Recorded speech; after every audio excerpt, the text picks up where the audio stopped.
And we're back. Hey, hey. Hey, we haven't recorded in 2 weeks. This feels a little weird. Nice. It was nice to have a vacation. It was. It was nice to get a reset. I Yeah, love vacations as a reset, man. it's a good You time. it's so funny. We talk to when we're talking to a lot of our clients and we ask them when their last vacation was, they say, "Oh, it was years ago. Oh, it was at least 2 years ago." It's like, I think sometimes as accidental CEOs, we forget to take time off for ourselves, and that's why I love our 90-day rule, man. It's awesome.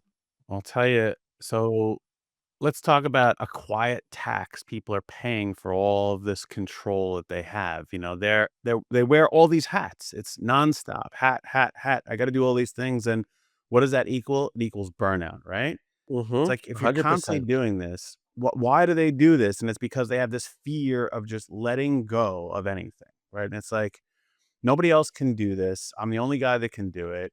And they become the bottleneck to the overall revenue that they want to generate. And it's that is an actual cost. They think, if I let this go, it's going to cost me to hire somebody. It's going to cost me to build a new system or have a great automation tool. It's going to cost me. But no, it is the cost of you getting in the way of the success of the business. And this happens with so many new founders, so many what we call accidental CEOs. What do you see that's going on with them?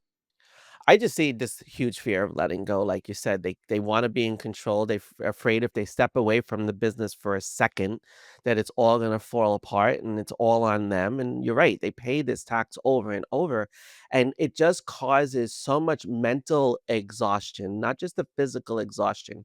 We talk about in our book, The Atomic Game Changer, the importance of vitality and how you have to have vitality of mind and body, and that's what vacation is designed to be, is to be that mental reset, that physical reset, so that you can go back into your business and attack it with fresh eyes.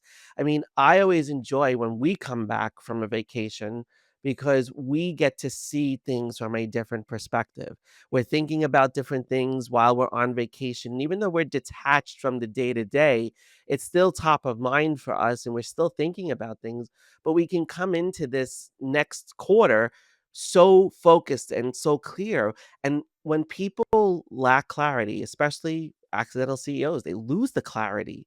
They don't understand the direction that they're going. They get caught up in all the weeds and they don't know take that reset and they just keep spiraling down. What they don't realize is that if you take the break and you step away, you can stop that spiral and destroying your business. Not taking a vacation will destroy your business.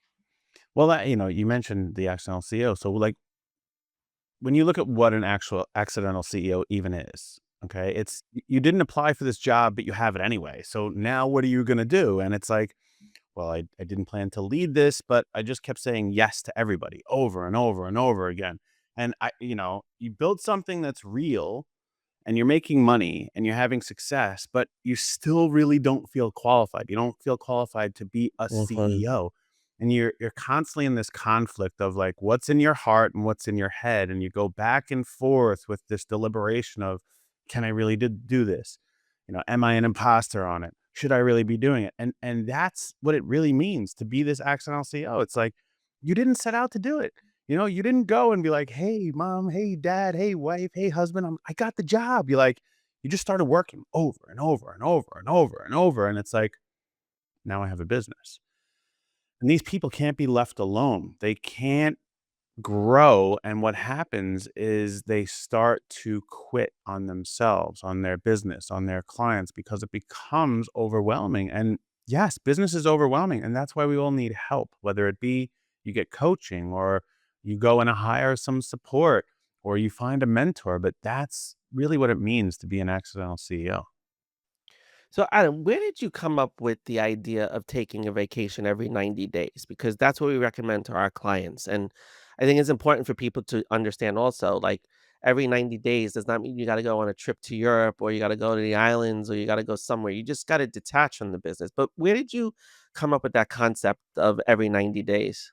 Yeah, I mean, sometimes you read things in a book, sometimes you go to Harvard and learn the best technique, and sometimes you just live your life and find that it works. And that's what happened for me with the 90-day vacation rule is my wife had been at her job at NYU for 20 years and she had 4 weeks vacation. And the only way we could plan these 4 weeks vacation with the rest of her staff was once every 90 days. So I started to see evidence of when I had every 90 days detachment from my business, I came back as a much better leader, as a much better producer, as a much better practitioner in everything that I did. And I felt recharged when I came back because I knew in another 90 days, I have another vacation.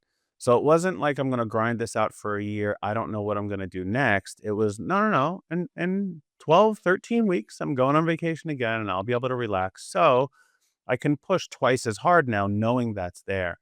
So it was purely through my own experience of my life. Yeah, that's such a that's listen, that comes so easily, right? We always think 4 weeks vacation.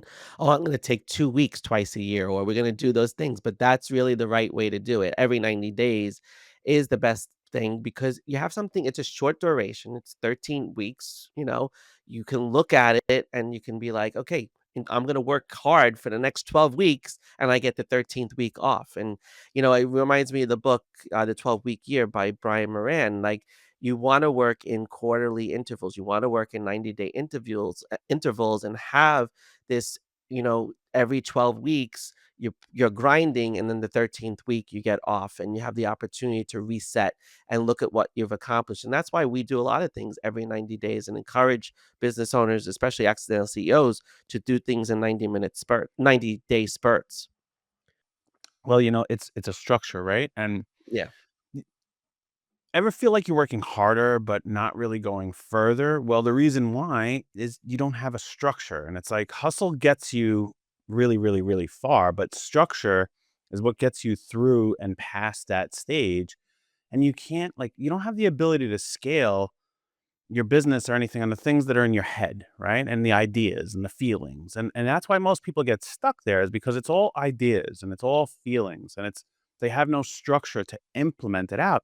But that's what business is. And that's why most people who come to us get stuck at this plateau between 250,000, 500,000 because they don't have structure, they don't have systems. They're stuck in these plateaus because everything that would allow them to grow sits as an idea. I mean, the amount of people that I talk to on a daily basis that have billion-dollar ideas is incredible, but none of them are implementing them because they don't have any structure. And I'm not saying to build a billion-dollar idea, but to take the next step. And that's Mhm. really what our accidental CEO workshop is it's a very simple structure to start taking ideas and turning them into action, to have a plan to live your life and make $1 million. And that's really what it's all about. But that's the issue that people have when they get stuck in no structure. Right. And our workshop is a great mini structure. It is the perfect those 3 questions that we ask, what's going right, what's going wrong, what do you need help with? Those provide such an important foundation for the next steps that you need to take. And people are often afraid to take next steps because they're not sure or they're uncertain. And, it's interesting. We were having lunch with a prospective client yesterday, and he was really more scared about the uncertainty of everything that was going to happen. And was this business ever going to bear the fruit that he expected it to bear?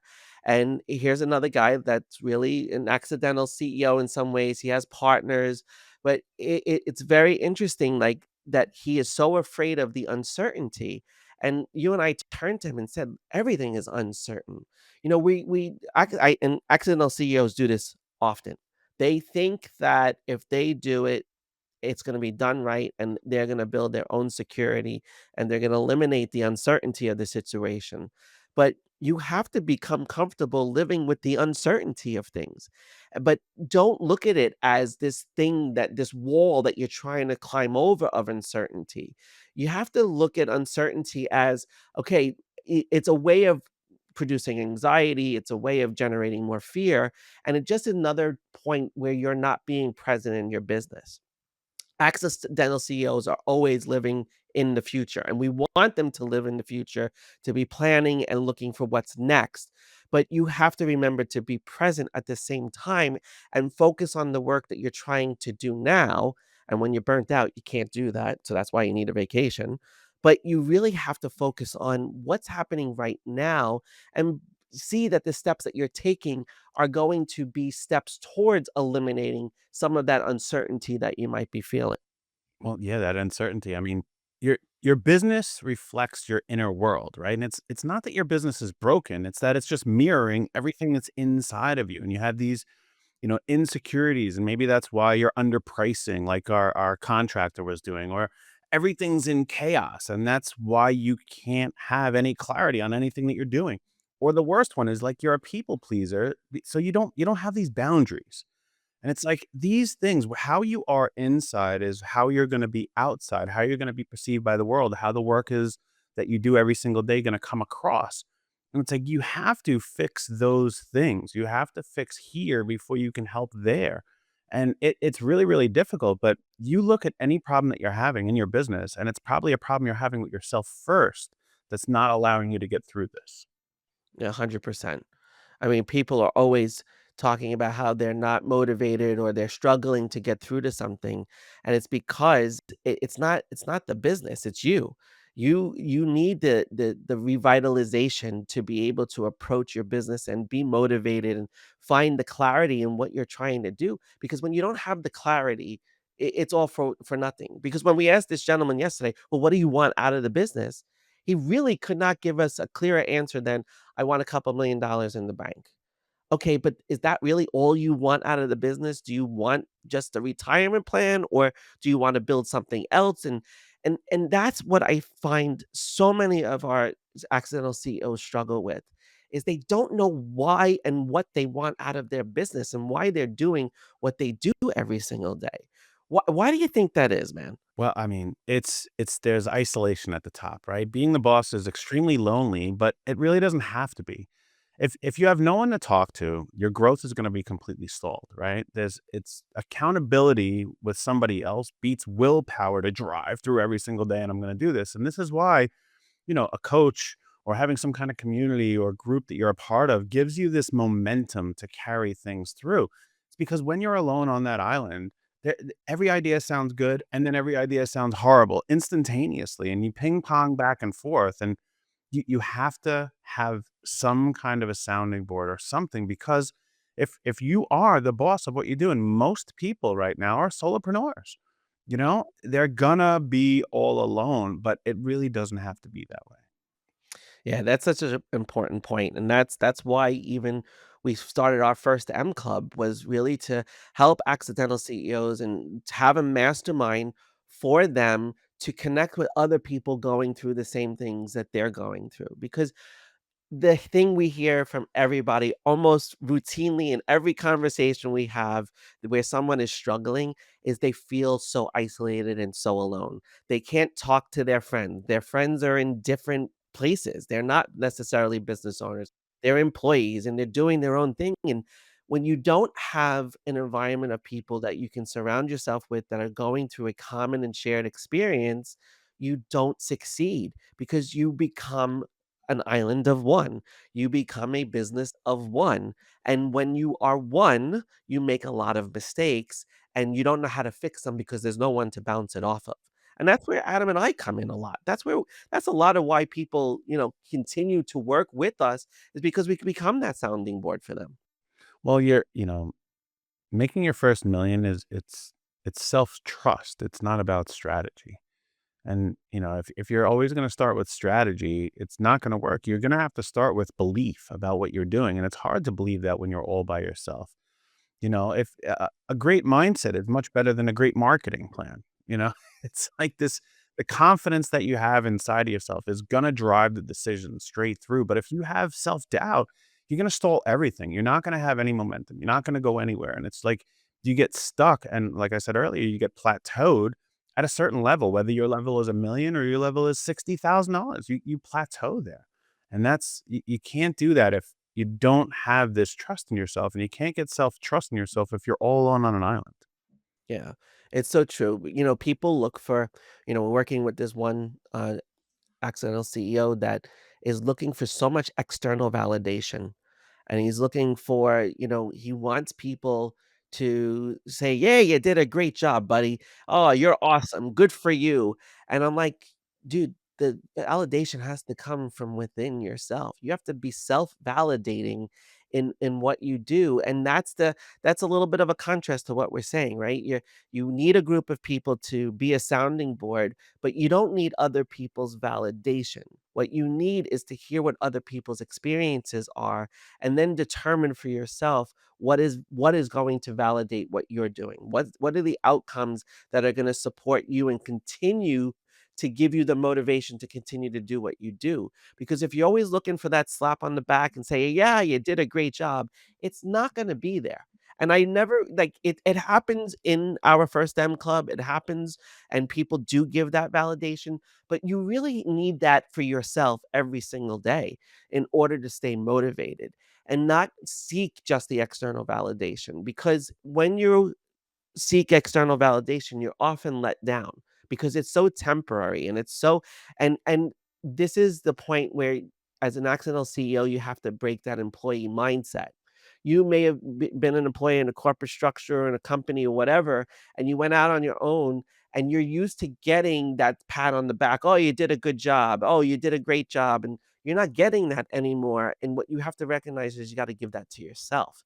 And that's part of breaking that employee mindset that accidental CEOs experience. Well, listen, if you want to break that mindset, this Wednesday, we have a workshop coming up. You can go to atomicbusinesscoaching.com and click the little tab that says free. And there is a free workshop coming up where you can certainly go to my or Tom's LinkedIn profiles. There's a hyperlink right there beneath our headline that says free workshop. Come to that. It's this Wednesday. It's a small, intimate group of people that we get together and we're talking about what's going right, what's going wrong, and what you need help with in your business. The goal of this is you're going to share these ideas that we've been talking about this whole podcast out loud with other entrepreneurs, with Tom and I, and all of us collectively will work through that with you. You're not going to have to be all alone. And by the end of this, we're going to help you to leave with an actionable plan that will allow you to start making your first $1 million and get on the path to do that without destroying your life, because that's what most people are doing is they're compromising their life in order to make the money. You don't need to do that either. So go to atomicbusinesscoaching.com under the tab that says free and check out the course. Hopefully we'll see you there this Wednesday.